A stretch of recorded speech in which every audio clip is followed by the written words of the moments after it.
I think this is obviously it's simple but very effective.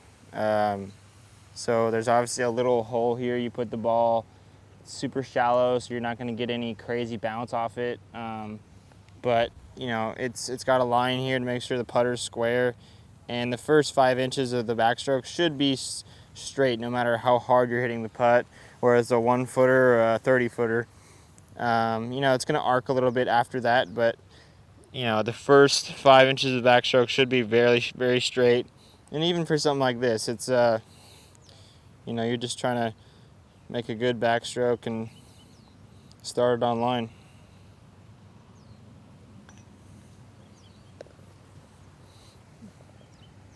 You can gain a lot of confidence hitting putts like this over and over again. You know, obviously you're not going to just keep whacking putts. You got to do it with a purpose. Go through your routine and get good use out of the hours that you're doing this.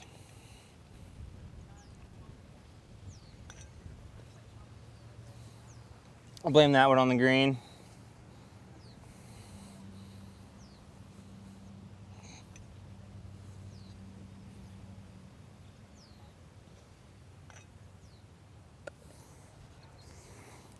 So one thing when I'm putting, you know, I have a few keys to go back to whenever I start struggling with my stroke.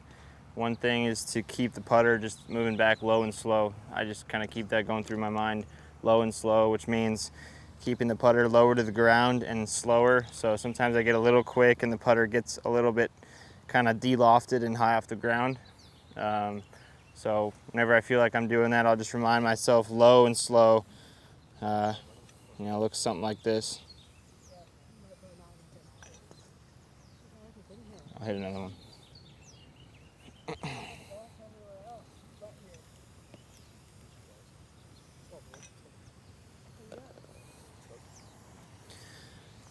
Another thing too, I found kind of middle of this season, I've seen a lot of guys with like the arm lock putter, right? I'm sure a lot of these viewers have seen the arm lock putter.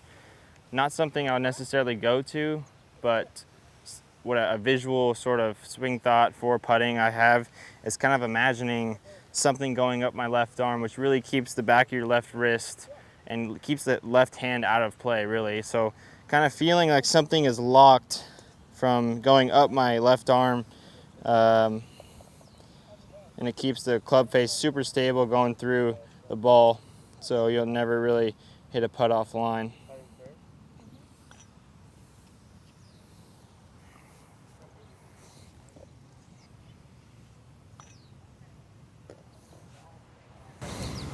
When you show up to a course for a tournament and you get to the putting green, what's the first thing you like to work on?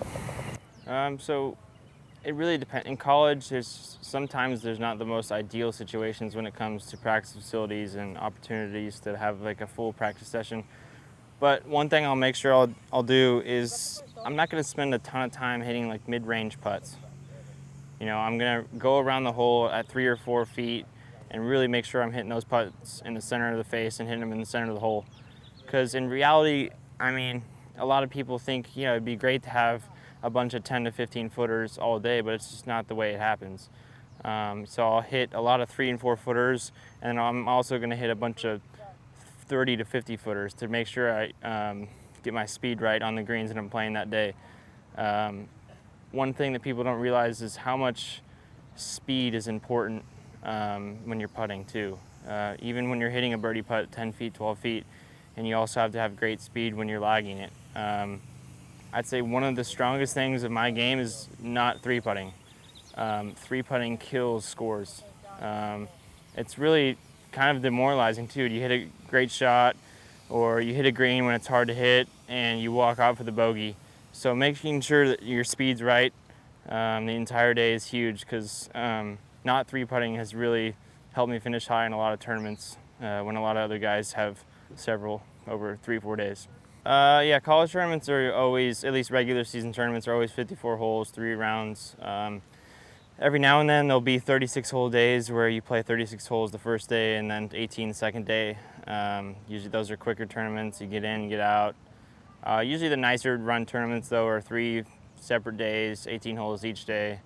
NCAA's and the Pac-12 championship are both 4 rounds. And then obviously NCAA's, there's match play after. But yeah, pretty much all tournaments are 54 holes. Yeah, I mean, a lot of it's kind of resiliency. I mean, you got to be in good shape, obviously. And yeah, it's nice to have strength when you're playing those long days, but you got to be flexible and be able to endure that many shots, every day. It's not easy if you go out onto a course on a 36-hole day and be super tight. So I think the biggest thing for me is like being able to be flexible and stretching and preparing my body for days like that. And obviously, when you're on the course, you have to hydrate and you have to eat. Those things are just, you cannot go out on a golf course and not have protein and food in your system, and you're just not going to perform if you don't do that. And drink plenty of fluids, a lot of electrolytes, stuff like that. It keeps you moving, keeps you focused. Really, keeps you in every shot. Once you get a little weak, it brings you down mentally as well, and you're not going to be able to stay in every shot and have full focus into every shot. For you, with what you've experienced through tournaments, through collegiate golf, like what is your motivation or meeting or inspiration? And is it fun? Is it not that much fun? Is it fun when you actually see the results of something? Like what's that like organic internal process that keeps you going and keeps you enjoying to want to keep improving and play well? I just love the process of what the game gives you. For example, this spring I had a really tough year with my swing, and when it came to confidence and results. And sure, I doubted myself at times, and I'm sure my teammates kind of doubted, or my teammates were always there for me, but I doubted my game a lot, but I never doubted what I worked on every day, and I never doubted that would come to fruition. And obviously I'm hitting it a lot better right now. I'm having a great summer so far, so never being able to doubt yourself when it comes to that. Because in this game, you're gonna have a lot of highs, you're gonna have a lot of lows, and when you're high, you think you're always gonna be high. When you think you're low, you're always gonna be low. So being able to battle through that and not get, too high or too low is huge. And obviously, you have to love the game as well. I mean, you have to love doing the same thing every day and just getting 1% better every day. I think the guys, you can only have so much talent and not love doing, playing the game at a high level. But the guys that have the longest careers, the most successful careers, really love golf and doing the same thing every day and getting a little bit better. Like I said, 1% better every day. And those are some keys to having a great career.